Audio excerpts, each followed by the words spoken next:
kahit papaano ay nakaka-relate din ang mga naranasan nila. Pero ngayong gabi, papadudot ako naman ang susuko na magbahagi ng isang kwento. Hindi lang ito simpleng karanasan, kundi isa sa mga parte ng buhay ko na hindi ko makakalimutan. Nasa freshman pa ako nang mangyari. Galing po ako sa probinsya, hindi naman gaanong kalayo, pero ramdam ko pa rin ang layo ng pamumuhay doon kumpara rito sa Maynila. Lumaki ako sa simpleng pamilya. Ang tatay ko ay isang magsasaka at ang nanay ko naman ay may maliit na tindahan sa tabi ng bahay namin. 5 kaming magkakapatid at ako ang panganay.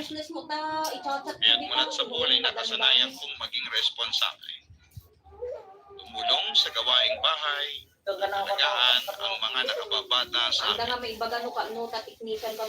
Nang pumasok ako sa kolehiyo dito sa lungsod, unang beses kong mawalay ng matagal sa pamilya ko. Nakatira ko ngayon sa isang maliit na dorm na malapit lang sa campus. Sa unang linggo pa lamang ay ramdam ko na kaagad ang hirap ng pagiging independent. Ikaw na mismo ang maglalaba ng mga damit mo, mag-aasikaso ng pagkain at magbabudget ng baon. Hindi biro ang adjustments, lalo na at sanay ako na kahit papaano ay may nanay na tutulong sa akin sa probinsya. Pero sinasabi ko na lamang lagi sa sarili ko na parte ito ng paglaki. At kailangan ko rin kayanin para sa kinabukasan ko at ng pamilya ko.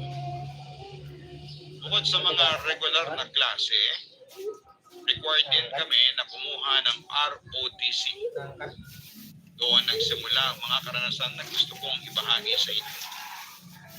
Sa umpisa ay kinabahan ako dahil wala naman akong background sa mga bagay na pang-militar. Pero dahil kailangan ay pinasok ko na rin. Hindi ako pala salita. Kaya siguro ay una nila akong nakilala bilang tahimik. Hindi ako yung tipong una mong mapapansin sa grupo. Pero sabi nga nila, kahit tahimik ay kitang-kita naman ang determinasyon. Gusto ko kasing patunayan sa sarili ko at sa pamilya ko. Kaya ko rin magtagumpay kahit na mahirap. Sa simula ng training ay hirap na hirap ako. Lalo na kapag under the sun kami na halos isang buong araw. Tapos ay sunod-sunod ang drills. Pero sa kabila ng lahat ng yon, unti-unti rin akong nakahanap ng mga kaibigan. Unti-unti kaming nakakabuo ng samahan bilang isang batch. Ang pinakamalaking challenge sa amin ay ang COQC training kung saan ay talagang sinubo ang lakas, disiplina at pagkakaisa ng bawat isa. Kung kami mas naging close sa isa't isa kasama ang pagtitiis, pagtulong at pagbibigay ng lakas ng loob kapag may gustong sumuko. Minsan ay may mga araw na sobrang bigat ng training pero sabay-sabay naming tinatawanan pagkatapos. May mga pagkakataon ding nagtutulungan kami. Awan nga Pag may mga ron, hindi talong makatulong, mo. kapag may nauhuli sa requirements. Hanggang sa dumating ang pinakahihintay naming lahat, ang graduation ng COQC.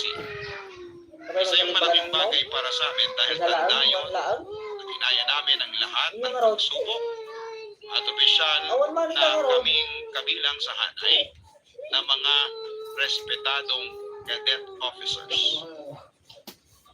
Pagkatapos ng graduation, natural lang na magplano ang batch namin ng selebrasyon.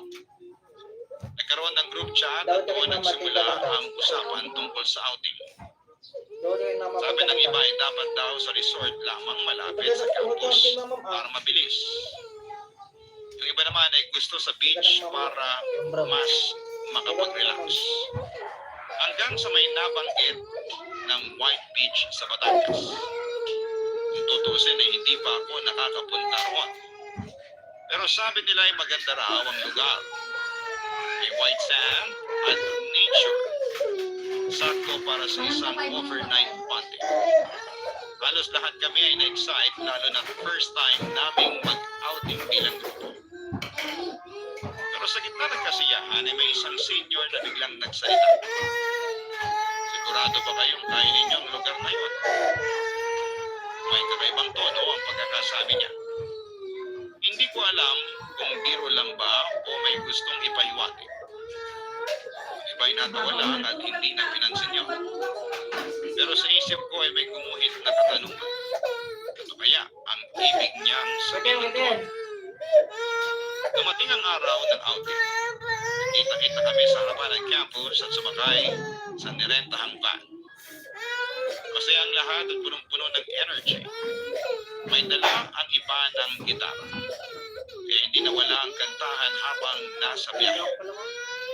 Ang iba ay nagkukwento ng mga karanasan nila noong training at yung iba naman ay nagtatawanan lamang kahit sa maliit na bagay.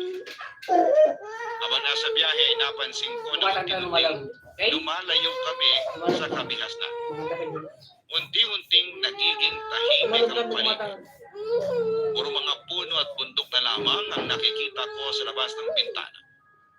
At doon ko rin napansin na unti-unting humihina ang signal ng cellphone ko. Sa una ay hindi ko masyadong pinansin kasi sanay naman akong nawawala ng signal sa probinsya. Pero habang tumatagal ay tuluyan na talagang nawala ang signal. Wala ng data. Wala ng tawag o text. Sabi ng iba ay ganito raw talaga kapag papunta ka ng White Beach. Habang nakatutok ako sa phone ko ay biglang nagbago ang atmosphere sa loob ng van. Mula sa masayang kantahan at tawanan ay biglang tumahimik ang lahat. Nakasalubong kasi kami ng isang funeral convoy. Sa probinsya namin ay lagi kong naririnig na kapag nakasalubong mo ang ganyang prosesyon, dapat daw ay magdasal kahit na sandali. At yun din ang ginawa ko. Tahimik akong nagdasal sa loob-loob ko. Ramdam ko na kahit ang mga kasama ko ay biglang natahimik din. Siguro ay kanya-kanya rin ng panalangin. Pagkalampas namin ay unti-unting bumalik ang sigla ng grupo. May mga nagbibiro pa nga ng "O guys, pampawala ng malas daw yan." At nagtawanan ulit ang iba. Pero para sa akin ay hindi ko na mamura sa isipan ko yung mga kabaong na nakita ko. Hindi ko alam kung konektado ba yon sa sinabi ng senior namin. Sigurado ba kayong kaya ninyo ang lugar na yon? Pero nagsimula na akong makaramdam ng hindi may paliwanag na kaba. Pagdating namin sa White Beach, maganda ang bungad ng lugar, Papa Dudu. Kita mo agad yung dagat na kumikislap mula sa malayo at yung mga puno na tila pumabalot sa paligid. Ang ilan sa amin ay agad na naglabas ng tent at nagsimulang magtayo. May dala rin kaming mga gamit para sa overnight, mga lutuan, pagkain at ano-anong pag-camping. Sa totoo lang ay excited din ako kasi first time kong makakaranas ng ganito kasama ang buong batch. Pero hindi pa man kami na tatapos mag-set up ay biglang bumuhos ang malakas na ulan. Una'y patak-patak lang pero ilang minuto lang. Tumigay na ang kalangitan. Ang ingay ng patak ng ulan na parang pinupukpok ang buong lugar. Yung iba ay nagtatawanan pa kasi sabi nila ay swerte daw kapag inulan sa outing. Pero nang tumagal na at tuloy-tuloy ang pagbuhos ay naging abala na ang lahat. Nabasa ang mga gamit namin pati mga tent na tinayo namin ay hindi kinaya ang hangin at ulan. Nagkakagulo na kami kung saan tatakbo. Mabuti na lamang at may isang senior na nagsabi na may kakilala siya, na may kamag-anak na may bahay doon. Hindi kalayuan sa kung nasaan kami. Kaya kahit basa na at halos nanginginig na sa lamig, ay nagpasya kaming puntahan yon. Medyo mabato ang daan at madilim pa dahil makulimlim, pero sinundan lang namin yung senior. At kami umaasa na sana'y makasilong na at makapagpatuyo ng gamit. Nang makarating kami ay hindi ko inaasahan ang bumungan. Isang malaking bahay. Halos Bram, bram, walang bram, mansyon dami ang tao itsura. mo. Malaki ang gate at mataas ang pader na nakapalibot dito. Pagpasok pa lamang ay ramdam ko na agad na matagal nang nakatayo ang bahay na yon. Maganda, elegante at halatang may kaya sa buhay ang may-ari. Pero may kakaibang bigat sa hangin na bumungad sa akin. Hindi ko ma-explain kung bakit pero iba ang pakiramdam sa mismong harap pa lamang ng bahay. Isang matandang lalaki ang sumalubong sa amin. Siya raw ang caretaker ng bahay. Mahina ang boses niya at halos pabulong kung magsalita. Simple lang ang suot niya pero agad kong napansin na palagi siyang nakatitig sa akin. Para bang binabasa ang bawat kilos namin. Sabi niya ay wala raw problema kung doon kami manatili. Basta raw ay ayusin lang namin ang gamit at huwag masyadong maingay. Pumasok kami sa loob at doon ko lalong nakita kung gaano kalaki ang bahay. Maluwag ang sala. May malalaking bintana at nakasabit ang mga chandelier. Kahit medyo madilim dahil makulimlim pa rin sa labas, ay kita pa rin ang ganda ng pagkakaayos. May halong antikong vibe yung mga gamit sa loob. At ang mga sofa, center table, pati yung mga kortina, ay mukhang mamahalin pero halatang matagal nang hindi nagagamit. Dinala kami ng caretaker sa isang malaking kwarto sa itaas. Sabi niya ito na raw kami magsama-sama para hindi maghiwa-hiwalay. Pasok ko ay nakita kong may 3 single bed at isang family bed. Ganda na gunahan yung iba para makakuha na ng kama. Yung iba ay naglatag na lamang ng banig at kumod sa sahig kasi hindi na kasya ang lahat. Ako naman ay nakahanap pa ng pwesto sa tabi ng isang kabatch kong medyo lasing dahil sa inuman sa biyahe. Halos bagsak na siya at pagod at lasing pa. Kaya naman hindi na rin ako nagdalawang isip na doon na lamang tumabi. Habang nag-aayos kami ay medyo nag-ingay pa yung iba.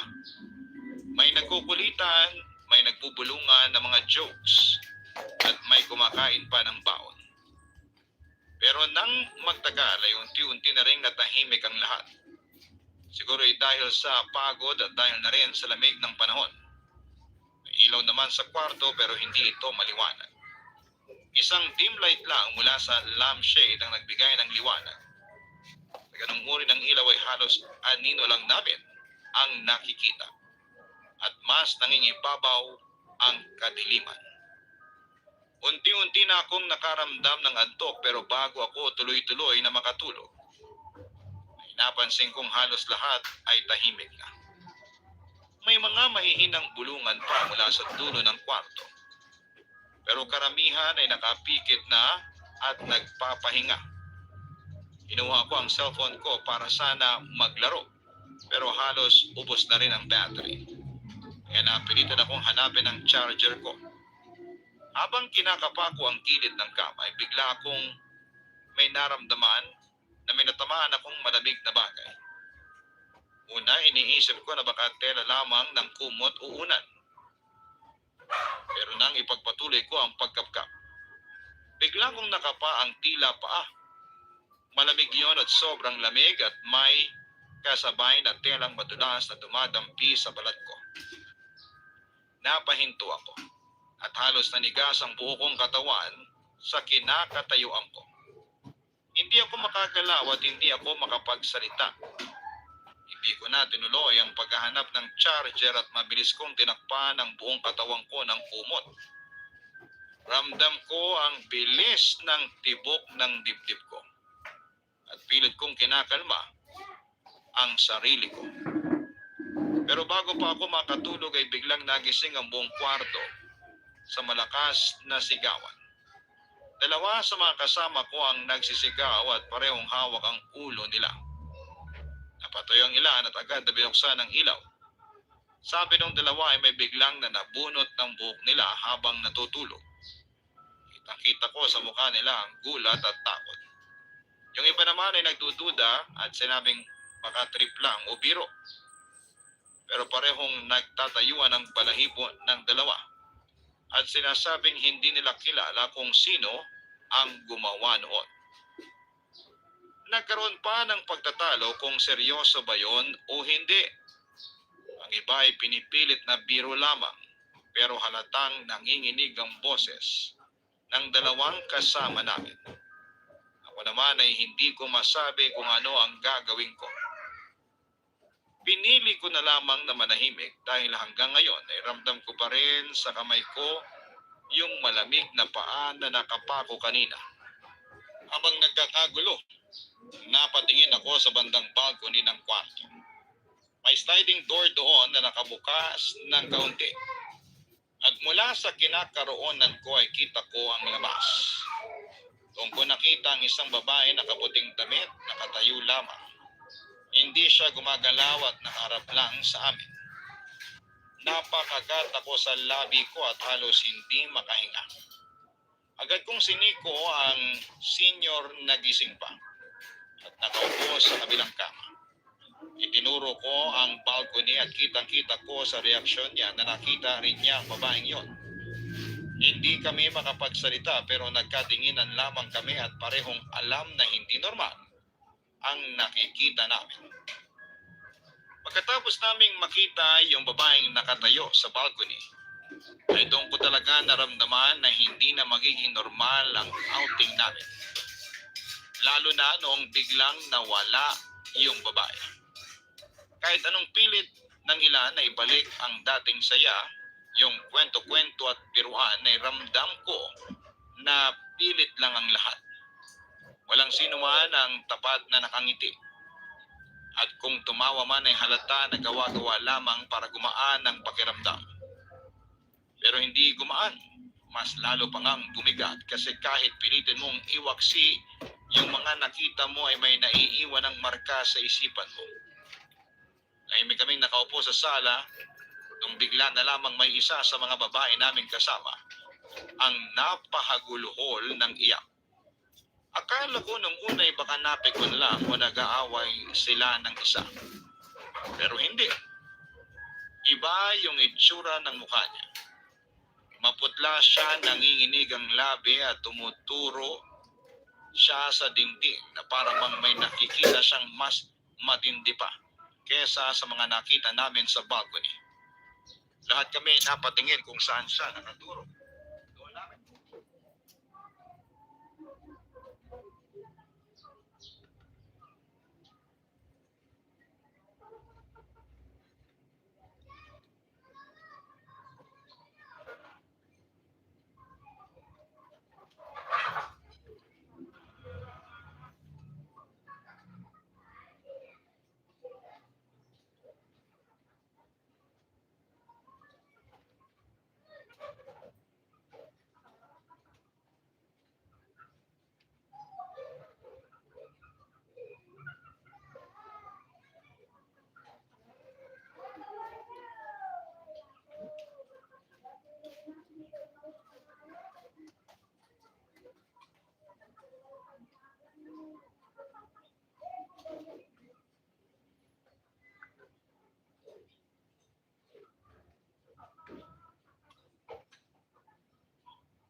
Here are the four simple signs that you are stronger than the person.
Sabi ng libo-libong pasyente yung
Magiging dali.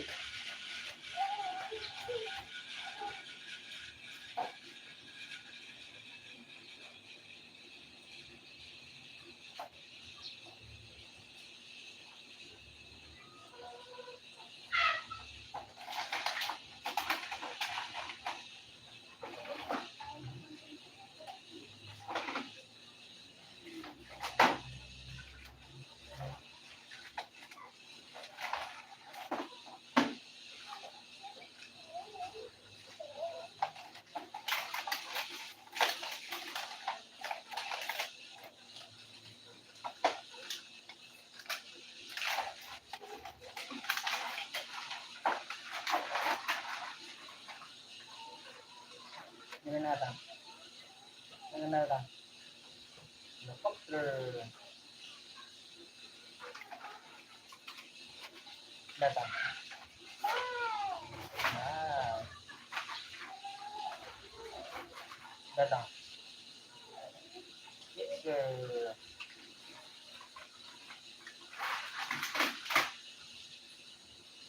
Data. Google tao.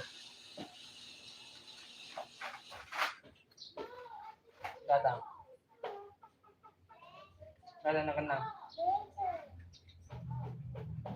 Amo pa din ah.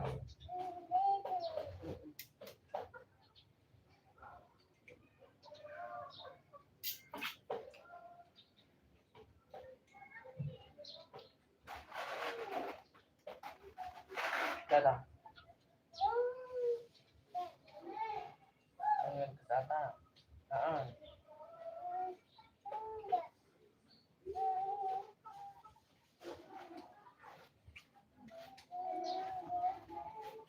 Happy lang na? Happy? Happy?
Dumanlugan mo.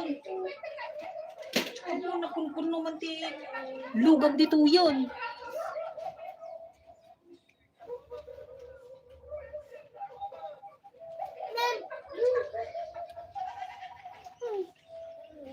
Budulok ay ayam no. Belang matan.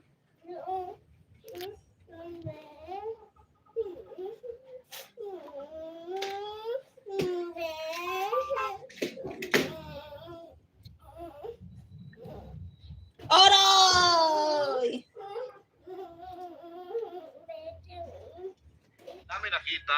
tray na nakasabit malapit sa pintuan ng kwarto. Isa yung lumang Tubo, tubi kang tigil.